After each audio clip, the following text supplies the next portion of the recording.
Rajasthan Royals 2025 IPL mega auction strategy ఎలా ఉంటుంది? వాళ్ళ దగ్గర ఇంకా పర్స్లో 41 క్రోడ్స్ ఉంది. యాక్చువల్గా 41 క్రోడ్స్ మాత్రమే అని చెప్పాలి. ఎందుకంటే వాళ్ళు 6 రిటెన్షన్స్ చేసుకున్నారు. బట్ కొంతమంది కోసం ఎక్కువ అమౌంట్ ఖర్చు పెట్టేసి ఇప్పుడు ఆక్షన్కు తక్కువ అమౌంట్తో వస్తున్నారు. ఇదే వాళ్ళకు పెద్ద ప్రాబ్లం అయ్యే అవకాశం ఉంది. వాళ్ళ రిటెన్షన్స్ చూసాము అంటే Yashasvi Jaiswal, Sanju Samson, Riyan Parag, Shimron Hetmyer, Dhruv Jurel, Sandeep Sharma. So ఇప్పుడు వాళ్ళు ఒక ఓపెనర్ కోసం ఫస్ట్ ఆక్షన్లోకి వెళ్తారు. యశస్వి జైస్వాల్తో కలిసి ఎవరు ఆడతారు? జాస్ బట్లర్ కోసం వాళ్ళు మళ్ళీ పోటీ పడతారు. పోటీ మాత్రమే పడతారు. జాస్ బట్లర్ని రాజస్థాన్ రాయల్స్ దక్కించుకోవడం చాలా కష్టం. Phil Salt, Jonny Bairstow, Aiden Markram, Kyle Mayers ఇలాంటి ప్లేయర్స్ కోసం రాజస్థాన్ రాయల్స్ ట్రై చేస్తుంది. ఇక నెక్స్ట్ సంజు శాంసన్, రియాన్ పరాగ్. ఆ తర్వాత వీళ్ళు Harry Brook, Marcus Stoinis, Liam Livingstone, Naman Dhir ఇలాంటి ప్లేయర్స్ కోసం పోటీ పడతారు. ఇక నెక్స్ట్ షిమ్రాన్ హెట్మేర్ ఉన్నాడు, ధ్రువ్ జురెల్ ఉన్నాడు. ఇక ఆ తర్వాతి స్థానం కోసం వీళ్ళు వదిలేసిన అశ్విన్ కోసం పోటీ పడతారు. ఇక అలాగే కృణల్ పాండ్యా, శార్దుల్ ఠాకూర్, అజ్మతుల్లా ఒమర్జాయ్, వాషింగ్టన్ సుందర్.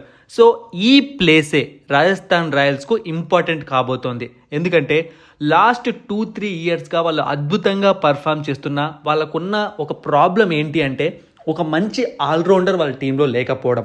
అంటే అవసరమైనప్పుడు బ్యాటింగ్ చేయాలి, అవసరమైనప్పుడు వికెట్స్ తీయాలి. ఇలాంటి ఆల్రౌండర్ వాళ్ళకు దొరకట్లేదు. ఒకవేళ ఆల్రౌండర్ దొరికినా అతను బ్యాటింగ్ ఆడితే బౌలింగ్ చేయట్లేదు, బౌలింగ్ చేస్తే బ్యాటింగ్ సరిగ్గా ఆడట్లేదు. ఈ ప్రాబ్లంతోనే ఈ టీం గత 2-3 ఇయర్స్గా బాగా ఇబ్బంది పడుతోంది. ఈసారి ఆక్షన్లో ఆ ఒక్క ప్లేయర్ని వీళ్ళు దక్కించుకోవాలి. Friends, 2025 IPL important updates, IPL auction live updates ఇంకొన్ని రోజుల్లో ఆక్షన్ జరుగుతుంది. సో తప్పకుండా తెలుగు బస్ టెలిగ్రామ్ ఛానల్లో జాయిన్ అవ్వండి. డిస్క్రిప్షన్ బాక్స్లో లింక్ ఉంది. ఇక నెక్స్ట్ వీళ్ళు వదిలేసిన ట్రెంట్ బౌల్ట్ కోసం పోటీ పడతారు. Josh Hazlewood, Rabada, Chris Woakes, Marco Jansen. So మొత్తం అందరూ కూడా ఓవర్సీస్ బౌలర్సే కనిపిస్తున్నారు మీకు. ఓవర్సీస్ బౌలర్స్ కోసమే పోతారు పక్కాగా. ఇక నెక్స్ట్ స్పిన్నర్స్ కావాలి. జ్వేంద్ర చాహల్, సుయాష్ శర్మ, నూర్ అహ్మద్, హర్ప్రీత్ బ్రార్, కేశవ్ మహారాజ్ ఇలాంటి బౌలర్స్ కోసం రాజస్థాన్ రాయల్స్ పోటీ పడుతుంది. ఇక చివర్లో సందీప్ శర్మ. సో ఈ విధంగా రాజస్థాన్ రాయల్స్ ఆక్షన్ స్ట్రాటజీ ఉండే అవకాశం ఉంది.